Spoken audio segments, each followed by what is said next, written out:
चौथा अध्याय देवताओं द्वारा देवी की स्तुति।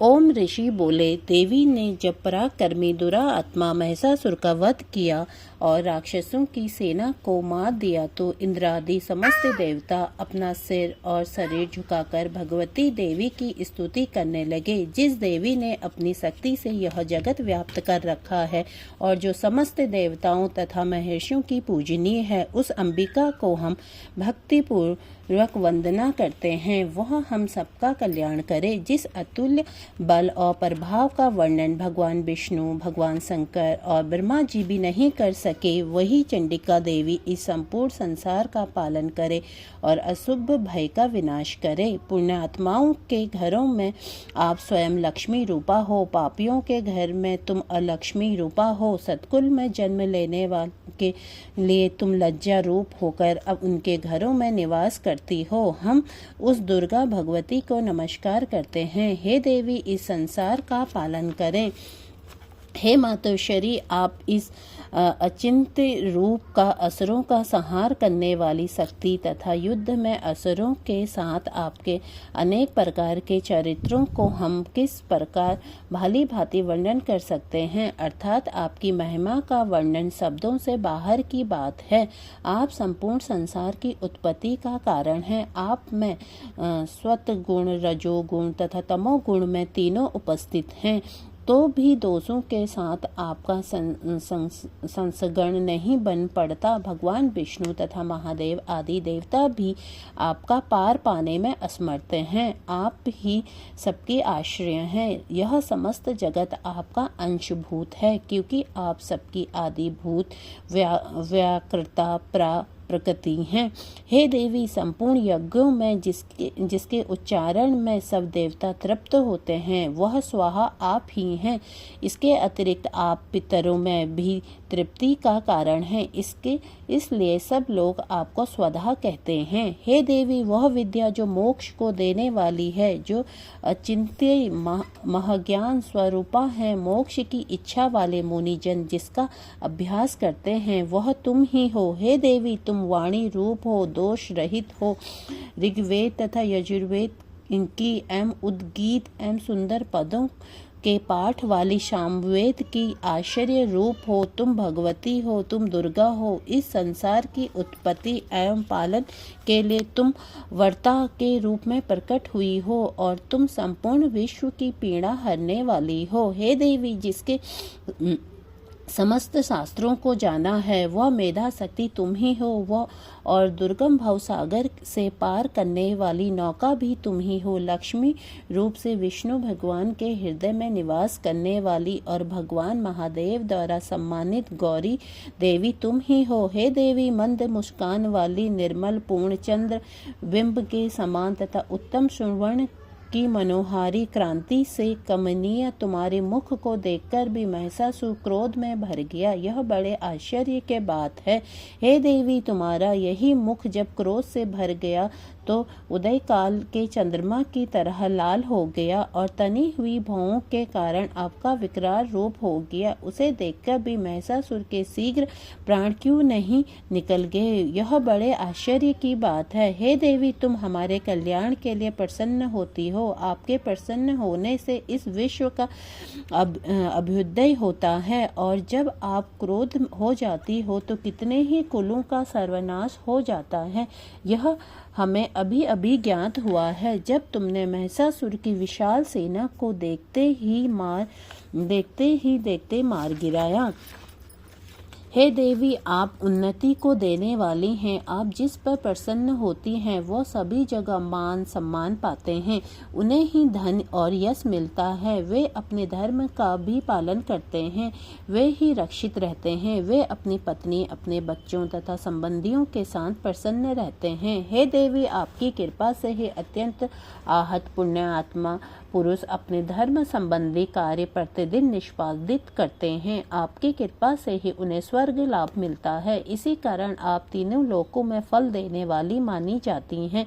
हे देवी दुर्गे, आपको स्मरण करने पर आप प्राणियों के भय हरण करने वाली हो। स्वस्थ पुरुष जब आपका स्मरण करते हैं तो आप उन्हें अत्यंत पवित्र बुद्धि प्रदान करती हैं। दरिद्रता, दुख और भय हरने वाली हे देवी, आपसे बढ़कर और इस संसार में है कौन।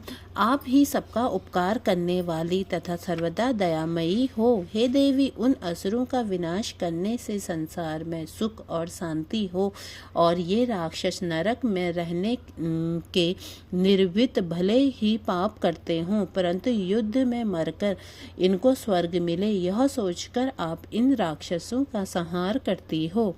हे देवी, संपूर्ण राक्षस आपके केवल देखने मात्र से ही भस्म हो सकते थे, फिर भी आपने अस्त्रों शस्त्रों से इनका विनाश किया। इसका कारण यही था कि शस्त्र के प्रहार से राक्षसों को भी स्वर्ग प्राप्त हो। इस प्रकार शत्रुओं के लिए भी आपके विचार कितने उत्तम हैं। हे देवी, आपकी तलवार की उग्र प्रभा, पुंज तथा त्रिशूल की चमक से उन राक्षसों की आंखें फूट जानी चाहिए थी, परंतु इसका भी एक प्रमुख कारण यह है कि चंद्रमा की किरण के सदृश आपका शीतल मुख उन्होंने देख लिया था। हे देवी, आपका स्वभाव दुराचारियों के दुष्ट स्वभाव को निर्वृत्त करने वाला है। आपका रूप अचिंत्य है, उसकी तुलना किसी से नहीं की जा सकती है। आपका पराक्रम तो देवताओं के पराक्रम को नष्ट करने वाले राक्षसों के पराक्रम को नष्ट करने वाला है।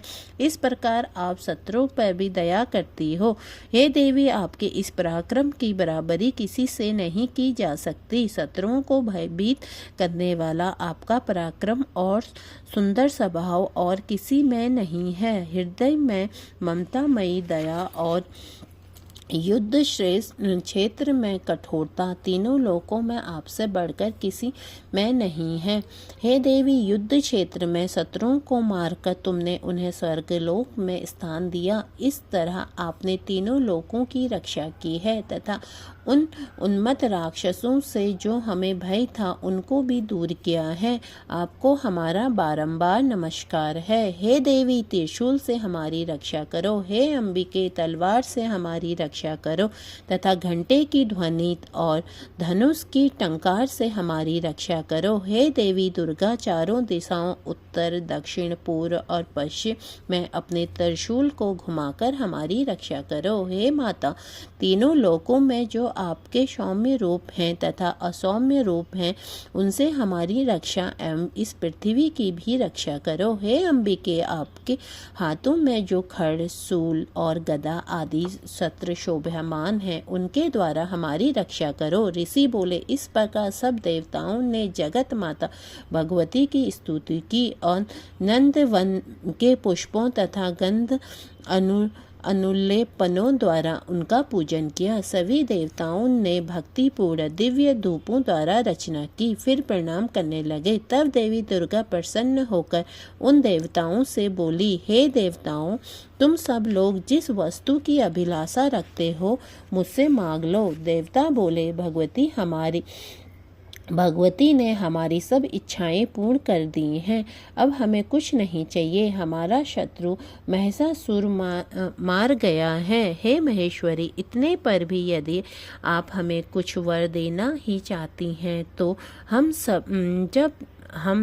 जब आपको स्मरण करें तब तब आप दर्शन देकर हम लोगों के महान संकट दूर कर दिया करें। हे मातेश्वरी, जो भी मनुष्य इस स्थितियों द्वारा आपकी स्तुति करे, उसे वित्त, समृद्धि और वैभव देने के साथ ही उसकी धन और स्त्री आदि संपत्ति को बढ़ाने के लिए आप सदा हम पर प्रसन्न रहे। ऋषि बोले, हे राजन, देवताओं ने जब संसार के लिए तथा अपने लिए इस भांति प्रश्न किया तो देवी तथास्तु कह के अंतर्ध्यान हो गई। हे राजा, जिस प्रकार तीनों लोकों का हित चाहने वाली वह भगवती देवी देवताओं के शरीर से उत्पन्न हुई थी, वह सारा वृत्तांत मैंने तुमसे कह दिया है। इसके पश्चात दुष्ट दुष्ट असुरों तथा शुंभ निशुंभ का वध करने के लिए तथा संसार की रक्षा करने के लिए और देवताओं की रक्षा करने के लिए देवी उत्पन्न हुई। वह सब कथा मैं तुम्हें सुनाता हूँ, इसलिए तुम ध्यानपूर्वक सुनो। बोलो जय नौ दुर्गे मैया की जय।